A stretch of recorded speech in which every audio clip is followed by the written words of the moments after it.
can't drip it like me. No, bitch can't drip it like this. Cut out a chain, I'm banging. Get out the drink and I'm swinging. Ain't that saying he famous? Alright, what's up, y'all? It's your host, Vlad Fountaine. We are back again with another episode of Cruise Control. And as always, I got a special guest with me, my boy Vlad. We've been friends for a couple years now. Just a cool dude with an interesting story, bro. My foi moi.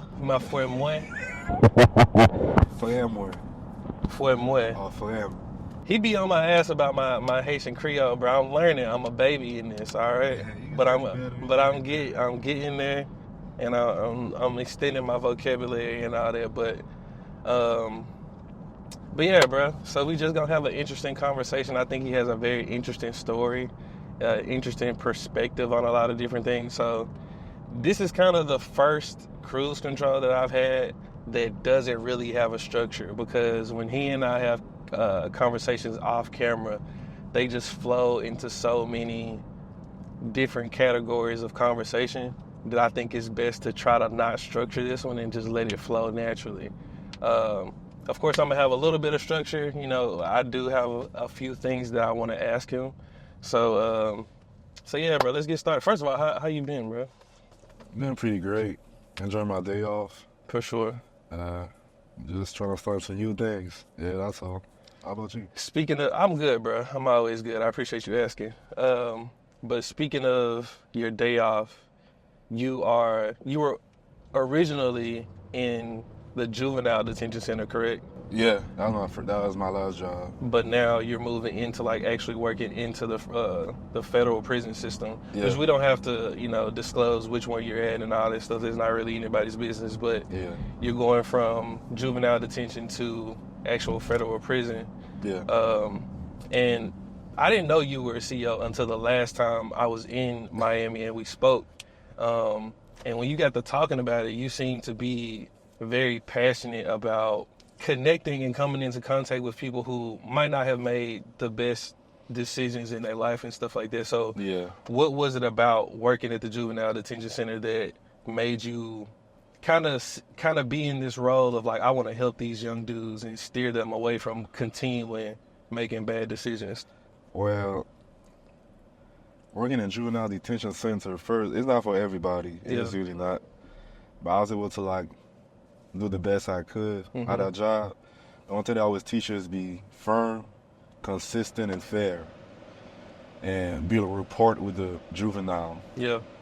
So you get to know them, they get to know you. So, but you always gotta be consistent. So if you like that, you gotta be like that every day. Yeah. And you cannot show favoritism, because you just gonna start friction in the whole unit. Everybody know how the statistic goes. The majority of the kids that are there, they look like me, they look like you. Yeah. I'm not gonna say I'm an angel. I was not an angel growing up. It's just, I guess I never got caught with the nonsense I was doing. But nothing crazy, you know what I'm saying? It's just young boys being young boys. And sometimes, bro, it literally comes down to something as simple as that. And not to get into the whole white privilege thing, because that's not what this conversation is about. Yeah. But as a black kid, one of the things that my parents instilled in me or taught me at a very young age was, you don't have the same opportunities to fuck up that everybody else does.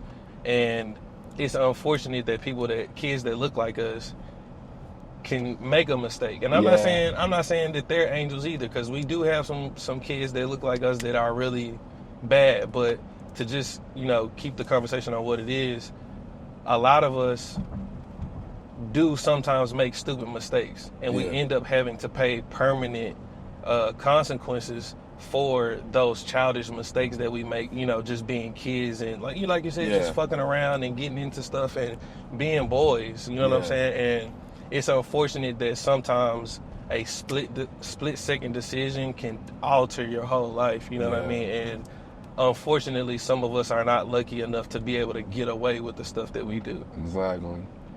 That's true, because from some of the kids that I remember, some of the juveniles I remember, when they told me why they're here, I like, well, you here for this petty thing? It's petty to me. Yeah. Cause they could have given him another chance. They could have told him, yo, bro, just do better when you come in and make sure you don't get caught or like trying to find another alternative. Yeah. But a lot of kids that was there, another thing that was crazy, a lot of kids that was there, the one that was doing like a long time, they're from like a low income family, so they can't afford an attorney. They got to get a public defender. For sure. So, and the kids that got money from whatever they were doing out there in the street, they can afford the actual lawyer. Yeah. And they get a lesser sentence. So that play a big part. And yeah, I understand you hungry, trying to feed your family, you got trauma. I mean, me too. Like, there's time where like I grew up in a house where like every time like we didn't have much in my house. I could have made a decision to rob somebody or steal cars. Yeah. But I didn't do it. So I always trying to tell them kids, yo, bro, if I escape it, you could escape it too. But when you get to learn, when you build a rapport with the kids, when they trust you, because the main thing, they have to trust you because they're from like a rough background. For sure. They have to trust you. Once they trust you, they can like reveal a lot of things, like where they're from, how they grew up, and all these things. Yeah. And now that they trust you, you just like, damn, I thought I went through a lot, but you went through, you know what I'm saying? You went through kind of worse than me. Yeah. Not to look down on him, but like to kind of just like in a different way, because your path to where you are now wasn't easy. You know what I mean? It was just a different path of, a different path of hurdles. And I was having a conversation with this dude one time, and it was a completely different subject, but we were talking about relationships, and we were talking about how, women, he was talking to me about how women do certain things that, men can't get away with, and this, that, and the third. And I was like, well, man, you gotta look at it like this. Women have a whole different set of issues and hurdles that they have to get over as far as relationships go, and trusting a man and all this, all this other stuff. You don't know what her relationship with her father or with other men are, you know what I mean? Yeah. And so I was like, I try my best not to compare struggles. You never want to, what I told him was, and this really stuck with him, I told him, we all are carrying a cross, right? Yeah. Not to compare us to Jesus, but we're all carrying a cross. And I can't look at you and say, damn, my cross way heavier than his. I'm not holding your cross. So how could I know? True. You know what I mean? So you got to worry about the cross that's on your back and not what's on the other person's back. True. That's true. But, to segue over into your path, I didn't know until recently also is that you weren't born in America. You actually were born in Haiti. Yeah, I was. So what has that journey been, being a Haitian immigrant and coming to America, getting acclimated to, because I know I've heard stories of Jamaican kids, Haitian kids, Bahamian kids that come to America. It's not the easiest transition. No, it's not. First time I came to America, I was in 2000. I came here for vacation though, because I have a lot of family that grew up here. Yeah. Because a lot of my family, like majority or probably more than half of them, I think a lot of Haitians can relate to that. When a lot of our parents left Haiti during the dictatorship in Haiti. And then more immigrants come to Haiti because like things are not the best right now in Haiti.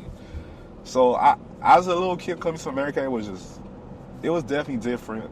And it was a lot of things that was going on here that we did not have in Haiti. We ain't got no highways in Haiti. Yeah. We got streets and all that, but not no high, those roads crossing each other. So I was really like, somebody to look at and be like, I don't know, I feel like a little kid in a candy store. Yeah. The malls were just so big. I still remember that. I went to New York.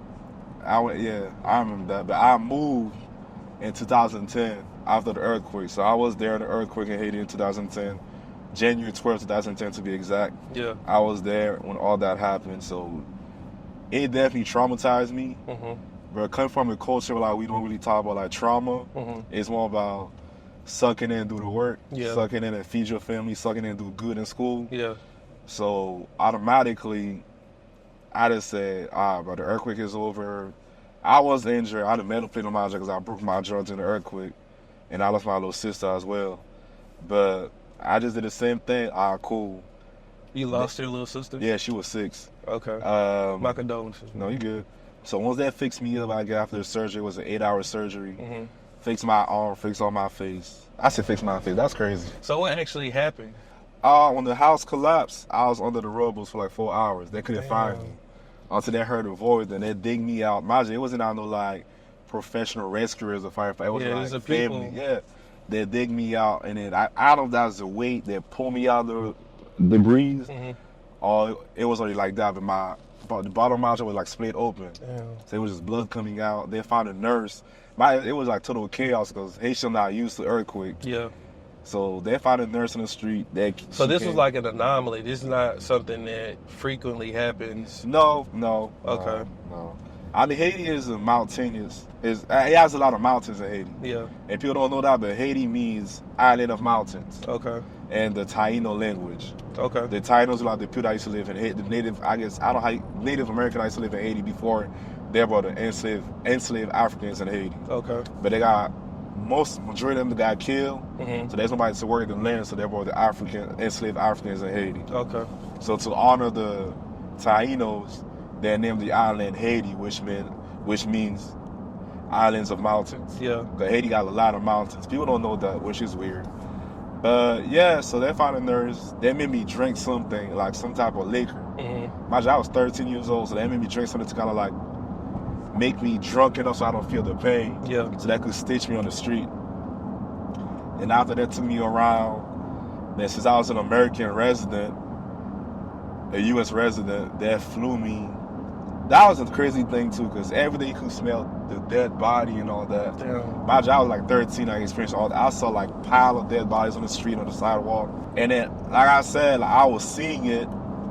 And one thing I learned in psychology, sometimes when we're a little kid, when we see like something that's so traumatic, Yeah. we too young to be able to like comprehend what's going on. So our body gotta like shut down and put on the protective layer to protect us. Yeah. So it's not much I remember. It's not much I remember. So I remember like driving when I was out to the airport. It was like the longest traffic because everybody was trying to leave the city or the country. Yeah. So when we got to the airport, they was only taking U.S. American, like U.S. citizens and U.S. resident. I was lucky. Me and my mom was lucky, and my mom was a U.S. citizen, and I was a U.S. resident. Yeah. So they flew us out. Went to Puerto Rico for a little bit, then we went to Chicago. And Chicago, that's when they took care of me. Yeah. And then they had the 8-hour surgery. It was dope. It was. So this whole time, like, you have to leave Haiti to get surgery in the first place. Yeah. So this whole time, your face is pretty much broken the whole time. Yeah, I couldn't talk much. Every time I'll talk, I could feel the bone moving. Damn. I could feel like my bone moving. And that patched me up a little bit, but nothing really. It's not surgery. Yeah. It's just what you needed. Yeah. And then when we got to Chicago, we did not know it was gonna be a long surgery, but they put like a whole metal plate in my jaw. Mm-hmm. They shut down my mouth like with wires and all that. Yeah. All I could drink was like whenever they give me breakfast, they had to blend the sausage, the eggs, the bread. Yeah, because I would imagine your jaw was wired shut. Yeah, they had to blend everything. I used to hate it. I did not like it. Yeah. So I'm out here eating like freaking blended food. Yeah, you drinking your food. Yeah, I'm like, man, what? I was a little kid, I was hungry. I'm like, man, can I chew? They said, nah, you're not ready for that. And then I had my wire shut. Then they wanted us to stay in Chicago. Mm-hmm. But my mom was like, nah, let's just go back to Miami, because that's where my mom from. Mm-hmm. Moved to Miami, went to high school, and then first day of high school was just weird. It was a really weird experience at first day of high school. Yeah. So you've been here since you were 13-ish. Yeah.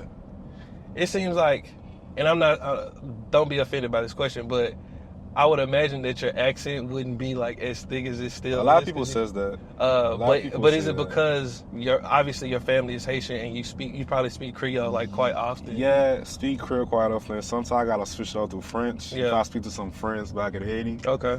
And then I speak English here too. So it is crazy. It's like I have an accent in every language. Yeah. How big of a difference is it from Haitian Creole to French? It's big, because some French people cannot understand when we speak. Okay. Which that was the purpose of it. It's probably like Spanish and Portuguese, like. I ain't gonna stretch like that, but yeah. you could make that comparison. I had a the reason why I said that is because I used to have a Spanish teacher who was Portuguese, and they spoke both, and some things correlate and some things don't. So yeah, it's like, cause that was the main purpose, because what they did back in Haiti, they were bringing slaves from different tribes and different parts so they don't communicate. Okay. So you can only understand what the master tells you. Yeah. So what the Haitians did, they created their own language so that the master doesn't understand them. Okay. So that was the main purpose. So that's how Creole birthed out. Okay. Or got invented. They created their own alphabet, their own everything. And yeah, I mean, I'm not the best in terms of like Haitian Creole literature. Yeah. Because I went to a French school in Haiti. Okay. So I'm more big in French literature and grammar than Creole. I know how to type it. I could read it. So your French is better than your Creole? Oh, I'm not going to say that. Okay. In terms of speaking and understanding, they are the same level. Okay. In terms of writing, it sounds crazy, but I'm better at writing in French and writing in Creole. Okay. Yeah.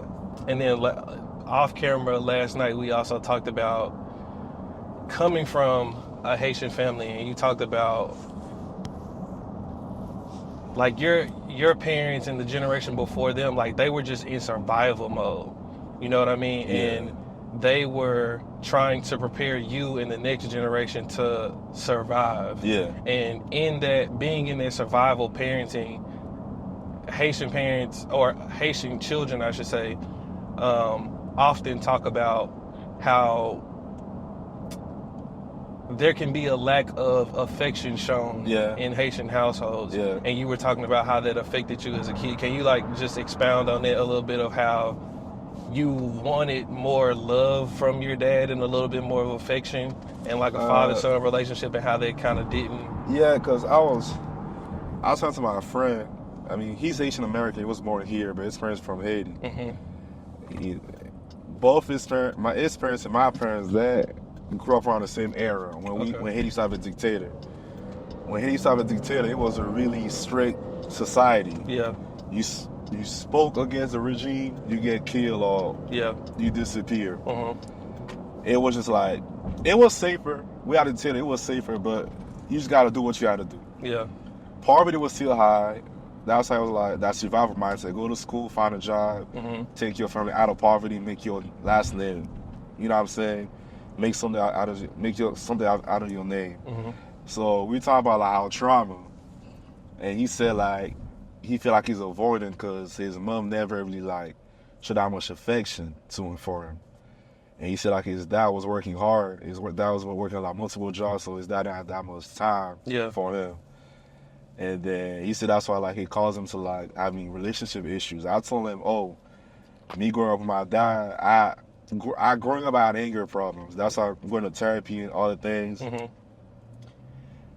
like I told you yesterday, I believe you gotta discipline your kids to like make sure they don't do that again, so there's no order and discipline. Yeah. But I know there's a difference in terms of like disciplining a kid and physically abusing a kid. Yeah. Cause I wasn't the best kid. Yeah. I wasn't a great kid. It's some stuff I did where I should get punished. I should get punished for that. Yeah. Like every kid, but there's some stuff where it's like the measure he took to punish me, I don't think so it was necessary. Yeah. So like me having marks on my back, bleeding out, or like me be traumatized about something where I just feel like, hey, you know what, bro? I guess that's how the world is.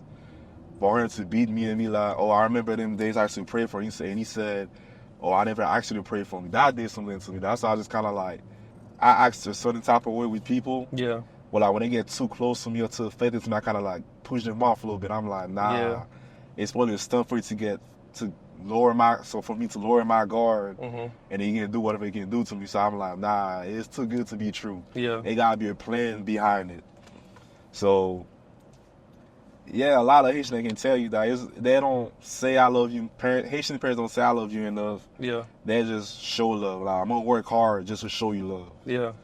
Me feeding you, that's love. Me having you in the household, that's love.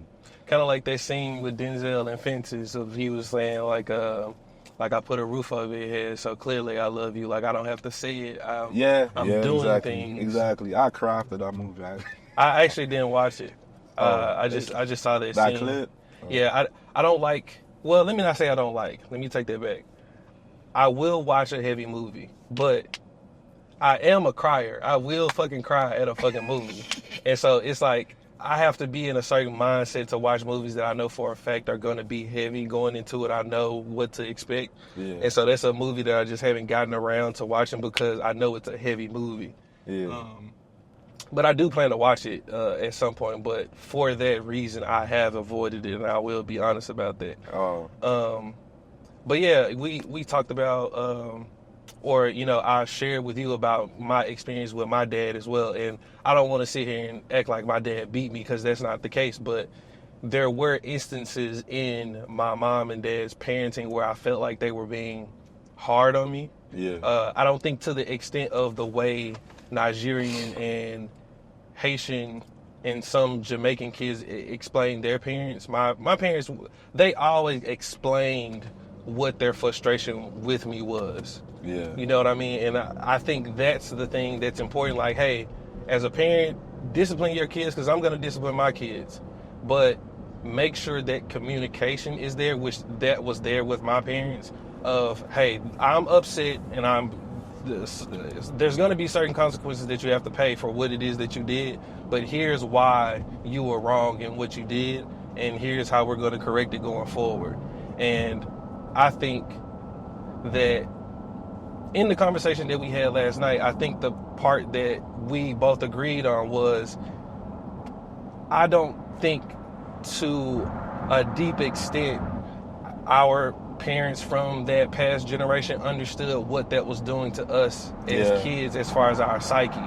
You know what I mean? And I think that if you discipline a kid too hard too soon, you will create an environment where that kid is having thoughts that they shouldn't be having at that young of an age. Yeah. And that was something we both agreed on, that like when you get treated a certain way as a kid, or you get disciplined a certain way, I should say, you muster up these thoughts that a fucking 5, 6, 7, 8, 9, 10-year-old shouldn't be having. Yeah. And I think my parents coming back to me and explaining certain things and having that open communication and knowing for a fact that they loved me was the thing that would reel me back in where you're being super emotional as a kid. Yeah. Because as a kid, that's all you are. Like, you're just a ball of emotion. You don't really have critical thinking skills yet. And so I think parents need to be, going forward, careful about how they discipline their kids, and they need to be careful about explaining to their children why they're being disciplined. Because if you just discipline them because that's what happened to you, and you're just passing on that generational curse and that generational trauma of feeling like, hey, I just got disciplined all the time for doing stuff and being a kid and blah, blah, blah. And that's unfortunate for children who grow up in those environments. But even as a kid who grew up in as good of an environment as I did, and I grew up in a great household environment, I think that a child's mind is so free that conversation structure needs to be put in place so that they understand. You know what I mean? And so those times where I would feel like, damn, Dad kind of went overboard today, and it was like, nah, we're going to have a conversation. I'm going to explain to you why I was so upset.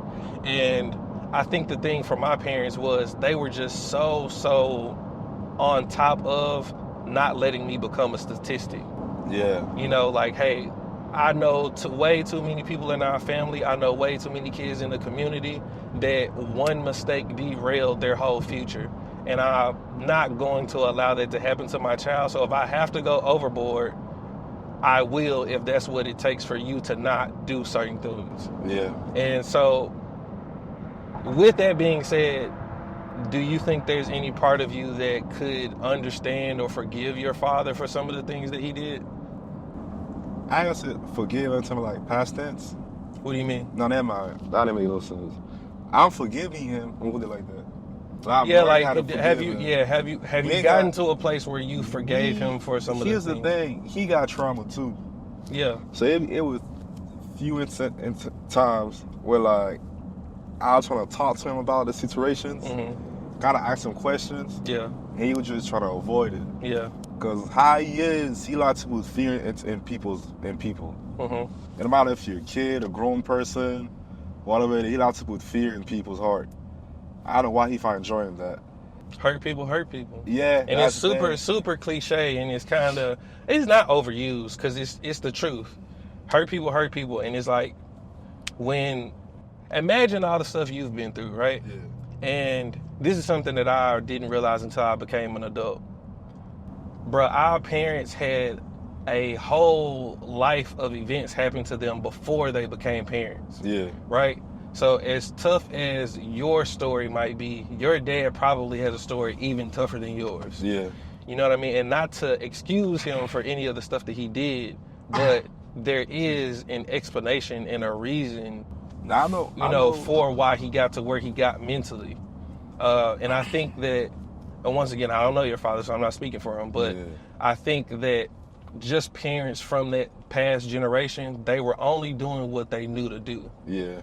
And so, like I said, it took me to become an adult to realize that, like, damn, some of my uncles, there's certain shit about their life that I had no idea of. Yeah. And it was like shit that they went through and, events in their life that changed their course of who they were as a kid and stuff like that. And me seeing the finished product of who they are today is totally different from who they were then. You know what I mean? And so it opens your eyes to, bruh, people are going through real life fucking events, and these events can be so traumatic that it changes who you are, and it changes the way you think, it changes the way you interact with people. And an example of that is what you talked about yesterday, is you think that some of your relationship with your father changes or has changed how you deal with women to a certain extent. Yeah. And can you just in terms of get into that again? In terms of trust issues and dismissing people. Mm-hmm. Cause how I go with my dad, how he used to be, I don't know if he's still like that, but when little kids, if you cry, you're gonna go up to your parents. Yeah. If you worry, you're gonna go up to your parents. If you sad, hurt, or whatever it is, you're gonna go up to your parents. Mm-hmm. Whenever I had any issues, I'll go up to him, he'll just dismiss me. Mm-hmm. Like, I ain't trying to hear all that, go ahead. Like, move on. Yeah. Like, don't come and stress me out, move on. Yeah.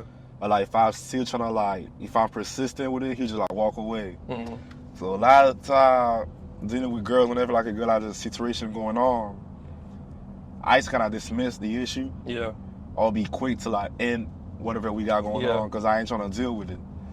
At first, growing up, I just thought I was just me putting standard, but there's not no standard. I was just me putting out a protective shield, or repeating something I was taught. You're avoiding digging into your emotions, or you're avoiding validating someone else's emotions. Yeah. Because that's what was done to you. And so it's that's something that you might not have even consciously been doing, but it was a pattern of behavior that you learned. Yeah. And it was the norm for you, and you thought that that's just how she's supposed to be. Yeah. And you become an adult and you realize no, I'm actually being mean to this girl. I'm actually not providing her with the emotional intelligence that I need to be right now. Exactly. That's exactly what it was. But you spoke about being in therapy. Do you think therapy has been helpful to you as far as relationships, and not even just romantically, but friendships as well? Because your friends go through things emotionally that they need you to be there for. Definitely friendship. Relationship, romantic side, I don't know. I'm still learning. Yeah. But I've gotten better. I've gotten into expressing myself more, slowing things down, because a lot of my close friends told me, hey, whoever your therapist is, she's doing a good job, because she's a female therapist. Mm-hmm. She's a black woman on top of that, and she's Haitian American, so. Okay. And she's Christian as well, so she understands a lot. Me and her can really relate, and she understands my culture. Yeah. Really understands stuff, my background, just in general. But a lot of my friends say, yeah, I've changed. They could see the change. They could see how calmer I am. Yeah. They could see how whenever something going on, I speak up in a fair manner, in a respectful way. I don't explode. I don't spaz out like I used to, and then I don't be on edge. Yeah. A lot of people I heard a lot of people say, oh, you don't look like the type of guy that gets mad or that spaz out. You don't give me that vibe. You that barely knows me. Yeah. Which I understand, because it's just me putting a facade. It's just me being polite, respectful. Because growing up, I knew something was I ain't gonna say wrong, because there's nothing wrong with people. It's just we too young to understand what was going on to us. So it was a premature stage that we couldn't understand. Yeah. But I'll say I knew something needed to be exposed out of me so I can be better. Yeah. It was certain stuff out there I'm like, nah, that's not normal. Nah, that's not fair what I did. Nah, it gotta be something wrong. Yeah. Because the way I'll be mad, the way I would think, the way I'll behave, the way I'll like, how can I say it? The way I like isolate myself, the way I just like close off from the world or close off from people. I'm like, nah, it has some roots into that. So yeah, so that's why I had a few incidents that happened where I was like, yeah, it's something to see a therapist. I always knew to go see a therapist. I thought I was good because I do boxing, so I thought boxing would help me out. But boxing and martial art, there's only so much it can do. So it was a few. That's just a physical release of that energy that you're feeling. It's not an emotional and intellectual release that you need to get to the actual root of it. But yeah, it's the anger thing is something I can relate to because I'm very laid back. I'm very cool. I'm very non-confrontational. I will avoid the confrontation if I can. Yeah. But the issue with me is when I do get upset, there have been times where I have not done a great job at containing my anger or emotion. Yeah. And like you said, it got to a point where I realized, like, okay, like there's an issue with that. Yeah. Because you can't respond that way.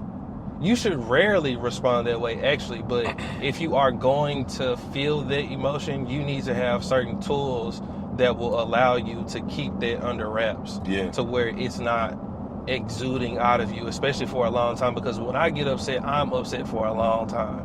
And it takes a while for me to like cool down, and that's not something I'm going to be able to continue to do if I want a healthy relationship, especially once children get involved. Yes. You know, like I've seen my dad mad, I've seen my mom mad, but it's quick, you know, we get over it or they get over it, they get back to normal because shit got to get done. And there's going to be days where you're going to be tired, you're going to be upset, you're going to be angry about certain things, and you can't necessarily allow that emotion that you're feeling to affect the family dynamic. You know, mom still got to be mom, dad still got to be dad, and this shit that they got to do as parents. Not to say that just because you're a parent, you don't get to take breaks emotionally. You definitely still need some sort of release, but your ability to contain that on a higher level needs to be elevated before you become a husband, become a father, and all that type of stuff. So crazy how she said involving kids, because I ain't gonna get in too much in what I work here in juvenile, but working with terrible kids, especially terrible kids coming from like a rough background, like the hood or something like that, you gotta be nice, you gotta be nurturing, but sometimes you gotta show them like you're not the one to be played with.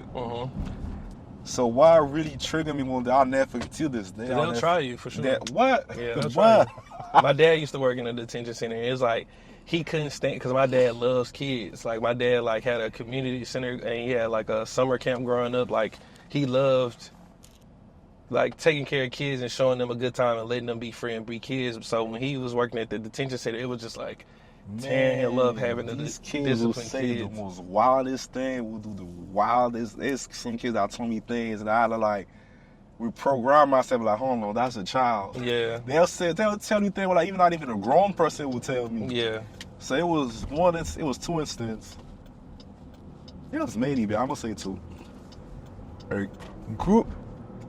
How my job was, each unit separated based on gangs and neighborhood. Miami, I guess now the kids want to be part of a gang. They want to make it like LA or Chicago or whatever. So we gotta segregate. Let me use the proper word. Segregate the kids based on gangs and neighborhoods so they don't fight. Yeah. There was one unit that I'm gonna call it the crash out unit. Yeah. I'm gonna call it like that. Compared to them, every unit was bad, but then there were crash out units. Yeah. They put me there a lot of time. I was able to like build a rapport with a lot of the kids. That did something I did not like. That is something that really got me upset. And then I guess I spazzed out. And I'll never forget, it was one kid, real bad kid. I'm not gonna get into like his charges or how he grew up or what he did. But just know he like that. If he said he's gonna do something, he gonna do it. Yeah. Especially in the house. You gotta be careful with him. He active. Real active. Him and some of his homeboy did something I did not like. I got mad. I spazzed out.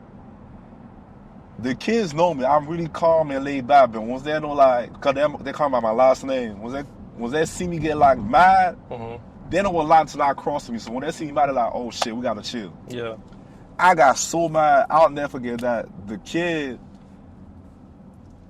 I don't even know how to explain it. I guess he got scared. Mind you, that's a kid that's active. He don't see things no kid should be out here doing. Yeah. I'm gonna put it like that. But when he got scared and he got like worried, I look at his face. Yeah. And his face remind me of like how I used to be when my dad used to beat me up. I didn't touch him or anything like that. But me being so hyped up, me being so angry, I guess worried him. And I guess he didn't like how I was. Yeah. And then I stopped. As soon as I saw his face, his innocent face, even though he did whatever he did, even though you just saw the little boy in him. I actually saw the little boy in him, and it just made me kind of calm down. I'm like, wait, then he scared me. Some dickheads or some goofy when they see that, he scared me. I feel like the man now. Yeah. I didn't feel like that. I'm like, oh, I gotta chill. Because you know he's acting out like that because there's a lack of something that's going on. Exactly. And it's not 100% that he's just a bad kid and he wants to be doing stuff. That's part of it. Yeah. But the other part of it is he's reacting to something that we can't see that happened to him. Exactly, because he trusted me. Yeah. It took some time for him to trust me, but me and him, we built a good rapport. Like I said, he not the best kid at all, but me and him, we built a nice rapport. Yeah. So I felt like the fact that he saw me acting like that, and he just looked at me, he just felt like, damn, you just like the other people that hurt me too. So that's how to calm down. And I'll never forget that. At my job, they always say, if they see you acting up, they know how to like play with you now. But then they didn't play with me. But also, that could have been an opportunity, in hindsight, that could have been an opportunity for you to pull him to the side and be like, hey, bro, like, you know, I know there might be some stuff going on with you that I don't know of, but here's why I reacted that way. Yeah. Because you disrespected me, you said something that you shouldn't have said, blah, blah, blah, and you got to understand that as a kid, as a whatever, juvenile, that you're not going to be able to do things and people not react. At some point, bro, there's somebody better than you out there. Yeah. There's somebody worse than you, bigger than you out there. And you're not going to be able to just say and do whatever to people and get away with it every He told me that because he got a brother. It's crazy. His brother been in jail. His dad is in jail too. It's a part of my Dade County called Florida City. Active. High crime rate, high murder rate. He told me, he said, if I don't leave Florida City in the next 5 years, I'm going to die. I'm not going to make it if I don't leave Florida City in the next 5 years. And it's crazy how you said that, like, talk to him on the side. Yeah. Because the same unit, the same crash out unit, I got into with another kid. This night, he got to pull up his pants. And I don't know how it is in other cities. In Miami, if you talk to another guy and you pull up your pants, I mean, you had to square up. Exactly. I'm ready to square up. He pulled up his pants, so me growing up how I grew up, I looked at him, I said, what? So I pull up my pants to him, like, where we going? I got a belt and everything. I ain't how to do it. Yeah, you just have it. I got on his face, because you gotta like get, you gotta kind of show them you not like, you could get there too. Yeah. But nothing happened. They took him to another unit till he could calm down. Somebody told me, hey, I think you should talk to him. I did. As soon as I opened the door, I don't have no kids, so it still kind of like hit me different when he did that. But as soon as I got to his door, he looked at me and he smiled. Mind you, we got to a whole confrontation, but as soon as he saw me, he smiled. I opened the door and I was going to talk to him, but he started to talk to me first. It was like, yo, I'm so sorry for what I did. I understand. I got a lot going on. That's why I acted like that. like, all I care about is my mom. My old boy don't care about me. It's only you and my mom that already care about me. Yeah. Because I care about them. Like, I talk to them, like, whenever they got something, you know what I'm saying? I put them on, like how to find great jobs or, like, put them on skills that could help them in the future. Yeah. You know what I'm saying? So. Because that's really what they there for. Like, they're there by rule or by design. They are there to learn something. They are there to leave differently than what they came in as, but it has turned into hey, this is just a discipline. This is just the tap on the shoulder. To a certain extent, this is just a reaction to what you did, and this is what's going to happen every single time you do X, Y, and Z. Yeah. And sometimes that isn't enough to keep a kid out of trouble. And the reason why it's not is because when I get out of here, I still got to go back to the hood. Yeah. I still got to go back to wherever it is that I'm from that still don't have resources, that still don't have anything to do, anything for me to do, nothing constructive or positive is in the neighborhood that I live in. And so when you release a kid or release an adult from prison and they don't have any tools that's going to help them change their situation, I'm going to keep doing what I got to do or what I feel like I have to do because I don't know any different. True. And so I think that more prisons, I think the American prison system as a whole needs a reform, because if you look at the prison system in other countries that are less violent than we are, I think their programs actually work. Like they do stuff and give stuff to the prisoners that keep them from being angry all fucking day. Like, yeah, should some of them be in there suffering? I do believe so. I'd be a liar if I said that I didn't believe that some of the crimes that these people do, they shouldn't get harsh time or whatever, right? But for, let's say, the average prisoner, I would say the average prisoner is probably not violent, right? And with them not being violent, you need to provide all of these prisoners or juveniles with something constructive to do with their days that keeps their mind off of doing violent things. Now, am I saying that that's the 100% answer to the issue? No, it's a fucking large issue that needs to be addressed. But like I said, if you look at other prison systems in other countries where the prison systems are a lot less violent and there's a lot less, illegal activity or whatever you want to call it happening in those prisons, is because the prisoners are actually comfortable, they're treated like people, and they have things to do with their time. But that's another conversation for another day. Yeah. But how do you feel, like, you haven't been actually in contact with any of the prisoners yet, but how do you feel transitioning from juveniles to grown-ass men? I feel like working with juvenile definitely, like, preparing me to deal with grown people. Mm-hmm. It might sound crazy, but number one factor is about a feel factor, right? Yeah. People that never work in prison, Mm-hmm. or people that were lazy work in the state, or like lazy working in the county. In federal prison, from what I heard, there's a lot of like work we gotta do. Yeah. In juvenile, I was an officer, a teacher, a father figure, a big brother, security, a mentor, a teacher, a priest. It's time I had to pray for kids whenever they have like a court next week. They'll say, "Yo, can you pray for me so like I can get released?" I'm like, "Damn, that's it." I was like, you don't want nothing in the back. Like, you know what I'm saying? And kids, like I said, they're kids. Yeah. They're not gonna have that much order, because like you say, like they're like a bowl of emotion. Mm-hmm. And then they're young boys, young black men. Yeah. So, a lot of people don't understand that into like the school system, like, people keep saying black boys got ADHD. It's because how they grow up. There's a lot of activity in the black household. Yeah. So that's why when they're in the classroom, they'd be bored because there's no activity like that. Yeah. It's not them when these next having ADHD. It's just like they're bored. They're just different from how There's not anything keeping them consistently stimulated. Because they come from like a really active household. Yeah. So you gotta keep them kids active. You gotta make sure they don't fight. Yeah. And when there's a fight, you just gotta like, make sure like save a youth. Yeah. Like that. So working with adults, which are not like that, it's kind of more like, to me, my opinion is way more laid back. Mm-hmm. Cause I don't gotta like repeat myself 7 times. Yeah. For somebody to listen to me.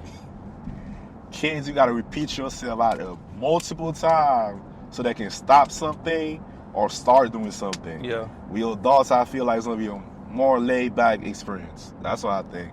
And one thing we kids that's working with in juvenile with, they always taught us to like use our verbals, meaning communicate with the kids, counsel the kids. Yeah.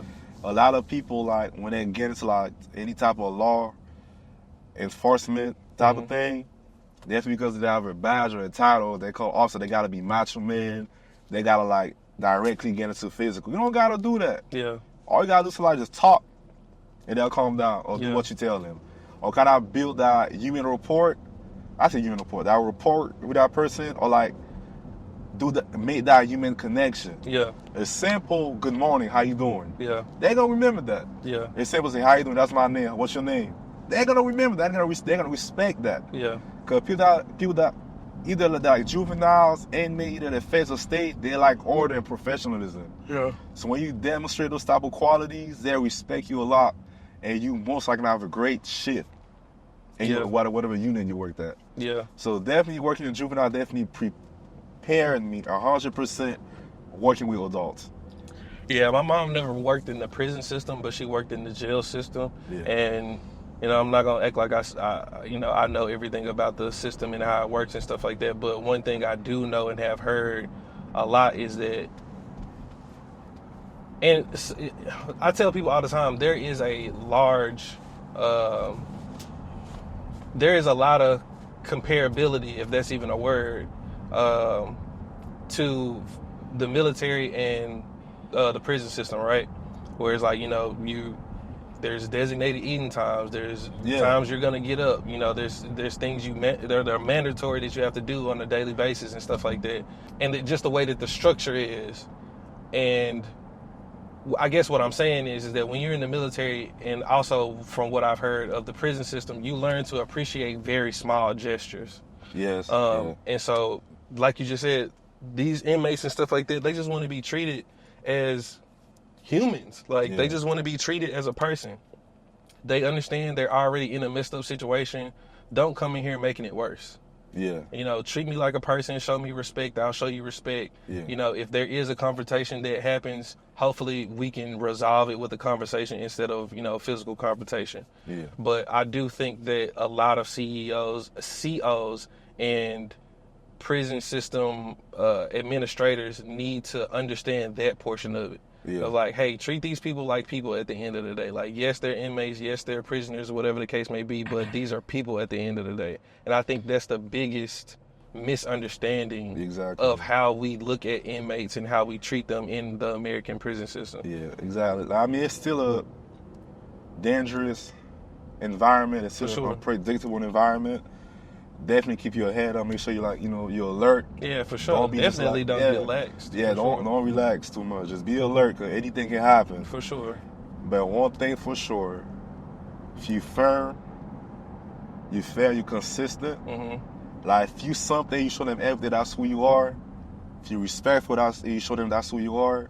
And you mean what you say, do what you mean. Like walk what you preach. That's what you said. Preach, do what you preach. Yeah. Something like that. Like, don't just be a preacher, but like live what you preach. Live what you preach. Once they see that, they respect you. Once they see don't show them that you're scared. Do not show them that you're scared. Even if you're scared, hide it. And deep inside your core, do not show them that you're scared. Yeah. Hide it. Not gonna say prison system not violent. No, it still fights. It's still things that happen in prison where like you never think a human being will do that to another human being. It's still happening. But at the end of the day, those people, when they get out, they could be your neighbors. Yeah. They could be your kids' teachers. They could be somebody working at Publix or like Walmart, CVS, or whatever other convenience store. Because some of them got to get out. Yeah. Some of them are serving life sentences. If they're serving life sentences, you got to work with them every day. For sure. But some of them are going to get out, so you got to think about those type of situations. I'm not saying be scared or like be their slave. Smart, I'm not saying but be smart. Be smart how you exactly. So you said something last night, and this is one of the last topics we'll cover, and then we'll kind of wrap this up. But you said it earlier today too, but you also said it last night.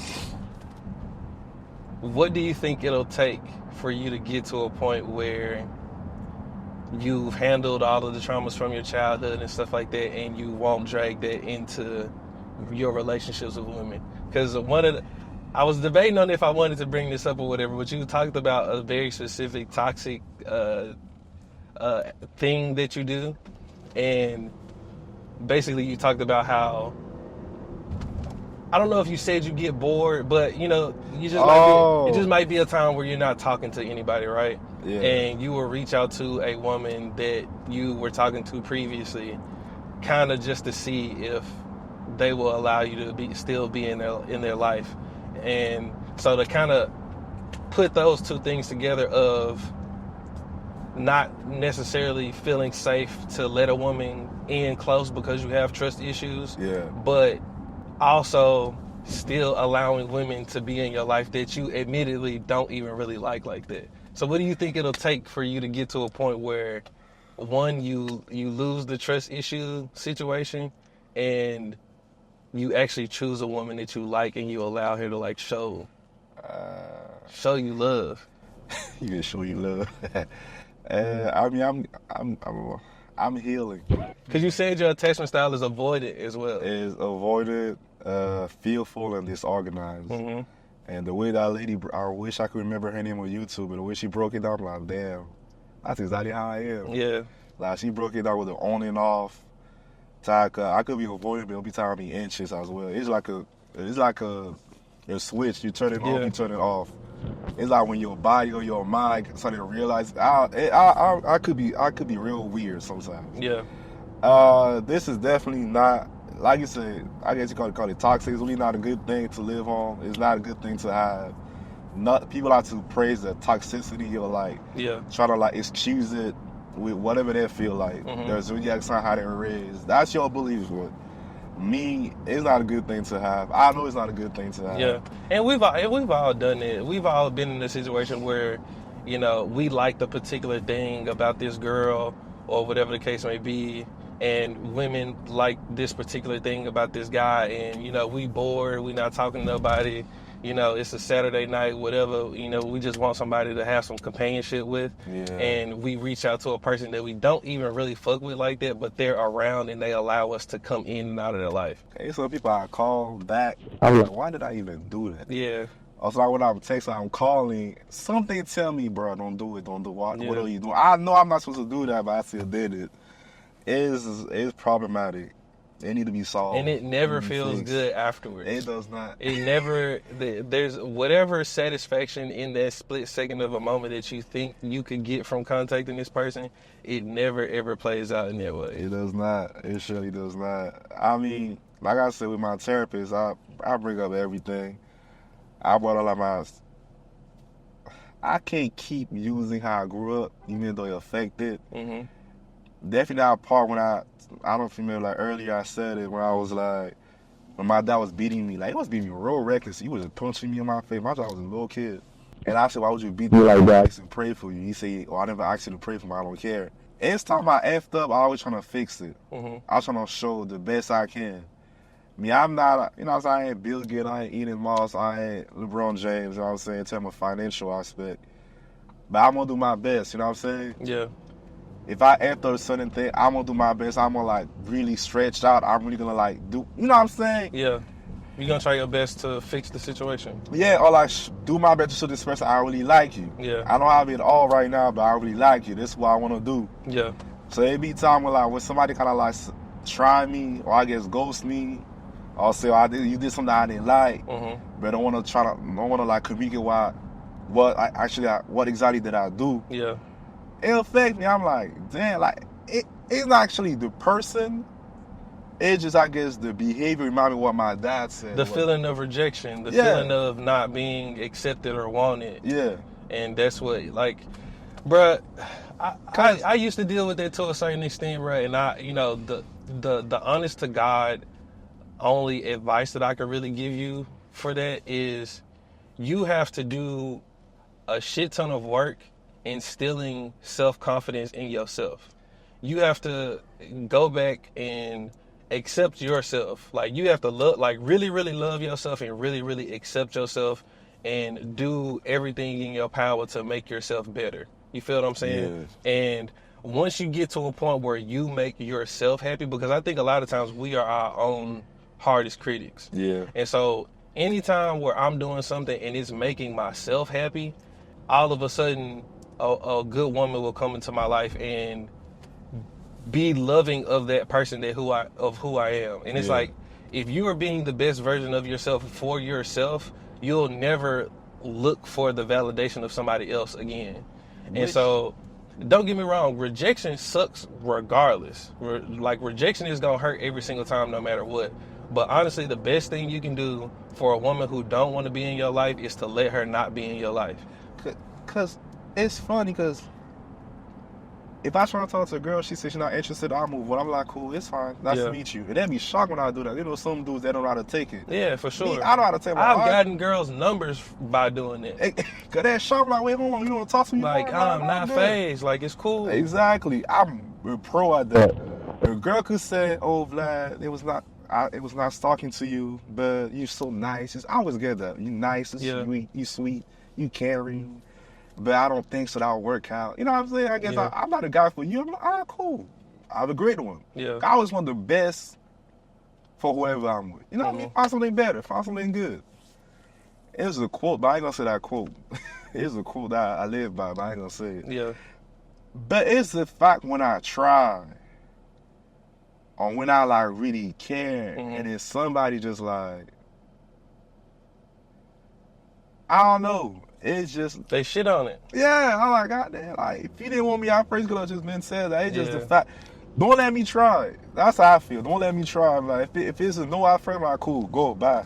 The other thing that I have learned to come to grips with and accept is that every single time we attempt a relationship, or it don't even have to be a relationship, we attempt a connection with somebody, there's going to always be a gamble that it won't work out, or that person won't feel the same way we feel. Yeah. And so I would just tell you to try to drop that mentality, or drop that feeling of, damn, I'm trying and this girl isn't accepting or receiving of X, Y, and Z. It's like, bro, it's a gamble every single time. No matter who the girl is, no matter how hard or not hard you try, and this, that, and the third, it's like, that feeling is always going to make you feel a little uneasy. And you kind of got to be comfortable with that uncomfortable feeling. Yeah. And you just have to know that the universe and God is never going to take away anything that's meant for you. Yeah, and so if it's leaving for a reason. Yeah, exactly. I'm still trying. Yeah. I'm still going forward in life. I'm still making better decisions. I don't like bringing finance, but my salary be going up every year. Yeah. But like you said, maybe it's another reason, but I don't think so. I'm comfortable yet to discuss that. Yeah. That's crazy. I told my therapist, I feel like, bro, I'm going through a lot. Like, I got a lot of different type of trauma. Yeah. And I told somebody, I said, yo, I feel like, and it's a good thing, because it's like discovering yourself. Yeah. Knowing who you are. Because it's going to hurt before it gets better. Mm-hmm. And I remember I told somebody, I said, bro, I feel like I'm fighting a war with multiple enemies, multiple battlefront. Yeah.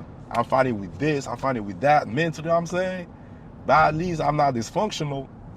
And that said, this guy, that was my coworker working in juvenile. He said the first thing you gotta do is recognize each enemy. Mm-hmm. And that's how you defeat them. Yeah. If you fighting a war with multiple front, once you know who you facing, who you fighting with, you will win each battle. Yeah.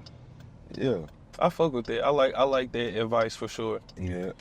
But yeah, bro, I think at the end of the day, I think you on the right path. I think you are becoming very self-aware and more self-aware every single day.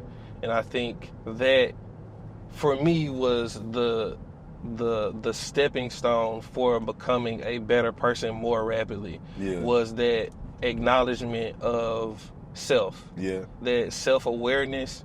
And and kind of what his advice was to you, recognition, like recognizing what your areas are, recognizing what things that you are weak in and you need to strengthen in this, that, and the third. And like you said, I don't deal with rejection the best all the time, and I definitely dealt with it worse when I was younger. Yeah. But I'm a lot stronger at containing my emotions when I am rejected than I was when I was 22. Mm-hmm. You know what I mean? And so I think just that constant acknowledgement of self and that constant thought of, hey, bro, like how can I get better at this? How can I become more healthy in this area?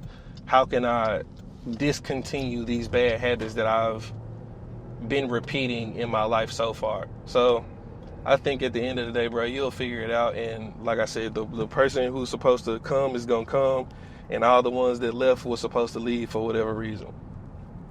So it is what it is, brother. But I think this was a good ass episode, bro. Like I said, we did not structure this conversation. This was very free flowing. This is how our conversations usually go off camera. So I think we did like a really good representation of, you know, the things that we talk about. And there's a lot of other stuff we could have touched on, but I try to keep these videos under like 30 minutes. So you'll have to for sure come back, bro. I appreciate you doing this. Yeah. So yeah, bro, Thank you for inviting me. for sure. And I appreciate y'all for tuning in. Thank y'all. I'll see y'all on the next episode.